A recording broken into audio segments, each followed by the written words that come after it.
ಅಲ್ಲಿ ಇರುವ ಅಶೋಕನ ಮರಕ್ಕೆ ನಿಂತಿತ್ತು ಈಗ ಹೊಂಡೆ. ಅಲ್ಲಿ ಪಕ್ಕದಲ್ಲಿ ದೊಡ್ಡದಾದ ಕಲ್ಪಂಡೆ ಉಂಟು, ನೆನಪುಂಟ? ಪ್ರಮದವನು ಹೇಗುಂಟು ಅಂತ ಕೇಳಿಲ್ಲ ನೀವು. ಅಲ್ಲಿ ವಿಷಯ ಏನಾಯ್ತು ಅಂತ ಹೇಳಿ ಅಂತ. ಅಲ್ಲಿ ಅಶ್ವತ್ಥನ ಮರ ಉಂಟು, ಮಾವಿನ ಮರ ಉಂಟು, ಬಂಡೆಕಲ್ಲು ಉಂಟು. ಇದೇ ಹೊಸ ಇದು ವಿಷಯವಾಯ್ತು, ಮಾನಸಿಕ. ಅಯ್ಯೋ ಹಾಗಲ್ಲ, ಇದು ಉಪಮೇಯ ಆಗುತ್ತೆ. ಆ ಸಂದರ್ಭ ಆ ಬಂಡೆಯನ್ನು ನಾವು ಕುಳಿತುಕೊಂಡಾಗ ಪಕ್ಕದಲ್ಲಿ ಒಂದು ಸಣ್ಣದಾದಂತ ಜರಿ ನೆನಪುಂಟ? ಅದು ಜುಳು ಜುಳು ಹರಿತಾ ಉಂಟು, ಅದು ಹೇಳಿ.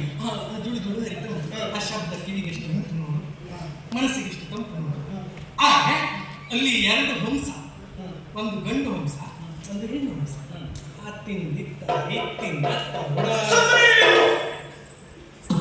ಏನು ಜುಳು ಜುಳು ಹರಿಯುವಂತ ನಿನಾದ ಆ ಜರಿ ಜುಳು ಜುಳು ನಿನಾದ. ಈ ಜರಿಯಲ್ಲಿ ಹಂಸ ಪಕ್ಷಿ ಇದ್ದ ಮಂಗ ಇರ್ತದ, ಮಂಗ ಕುಡಿದ ಅದೇ ವಿಶೇಷವಾ, ಅದೇ ವಿಷಯವಾ? ಈಗ ಕೆಲವು ಜರಿಯಲ್ಲಿ ಯಾವ್ಯಾವ ತೀರ್ಥ ಬರ್ತದೆ ನೋಡಿ. ಈಗ ಹಂಸ ಪಕ್ಷಿ ನೀವು ಜಾಗ್ರತೆ ಆ ಕಡೆ ಹೋಗುವಾಗ ಮತ್ತೆ ನೀವು ಕೇಳಿ ಸರಿ ಸರಿ ನಿನ್ ಬಿಟ್ಟು ಹೋಗ್ತೇನೆ. ಹಾಗೆ ಅಲ್ಲೊಂದು ವಿಶೇಷತೆ ಗ್ರಹಿಸಿ, ನಿಮ್ಮ ವಿಷಯವೇ ಬರುವುದಿಲ್ಲ ನೋಡಿ, ವರ್ಣನೆ ಆಗ್ತಾ ಉಂಟು. ಹಾಗಂದ್ರೆ ಒಮ್ಮೆಲೆ ಗಾಳಿ ಬೀಸಿದ್ರೆ ಸಾರಿ ಕೇಳ್ತಾರೆ ಆ ಕಡೆ. ಒಮ್ಮೆಲೆ ಗಾಳಿ ಬೀಸಿದ್ರೆ ವನಸ್ಪತಿಗಳ ಮೇಲೆ ಹಾಗೆ ಬರ್ತಿರುವಂತ ಸ್ವಚ್ಛವಾದ ಗಾಳಿ ಸೇವನೆ ಮಾಡಿದ್ರೆ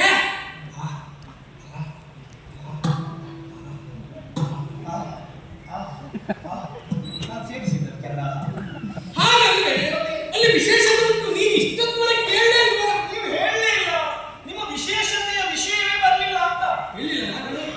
ಪ್ರಮದಾನ ಅಲ್ಲಿ ಬಂಡೆಕಲ್ಲು, ಅಶ್ವತ್ಥನ ಮರ, ಮಾವಿನ ಮರ ಮುಂದೆ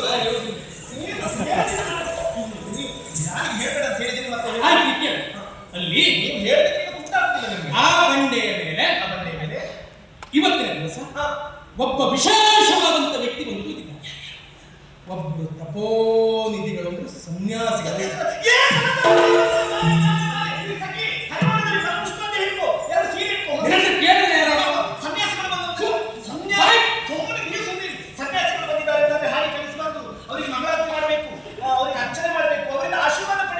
ಒಳ್ಳೆ ಮಗ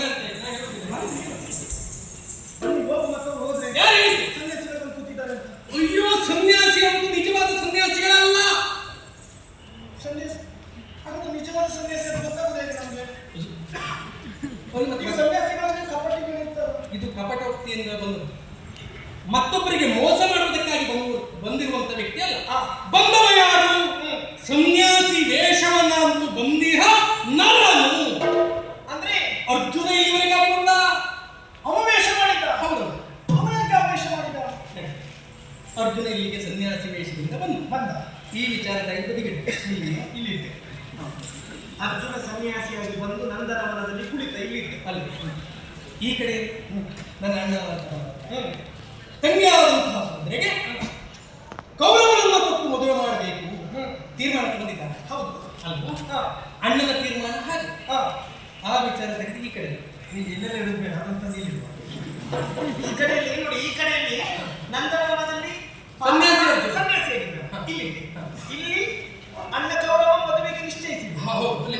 ಸುಭದ್ರೆ ಕುಲಕುಲದ ಕೌರವ ಈ ಕಡೆಯಲ್ಲಿ ಸುಭದ್ರೆಯ ಮನಸ್ಥಿತಿಯಲ್ಲೇ ಬೇರೆ ತಾನು ಹೇಗಾದ್ರು ಮಾಡಿ ಅರ್ಜುನನನ್ನೇ ವರಿಸಬೇಕು ತೀರ್ಮಾನದಲ್ಲಿ. ಆ ವಿಚಾರ ಇಲ್ಲಿ ಈಗ ಮೂರು ವಿಚಾರ ಇತ್ತು.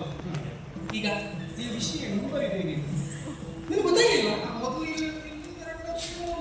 ಒಂದು ಕೆಲಸ ಇಲ್ಲಿ ಸನ್ಯಾಸಿಯಾಗಿ ಕುಳಿತ ಅರ್ಜುನ, ಈ ಕಡೆಯಲ್ಲಿ ಅಣ್ಣ ನಿಶ್ಚಯ ಮಾಡಿದಂತ ಕೌರವ, ಈ ಕಡೆಯಲ್ಲಿ ತಂಗಿ ಸುಭದ್ರ.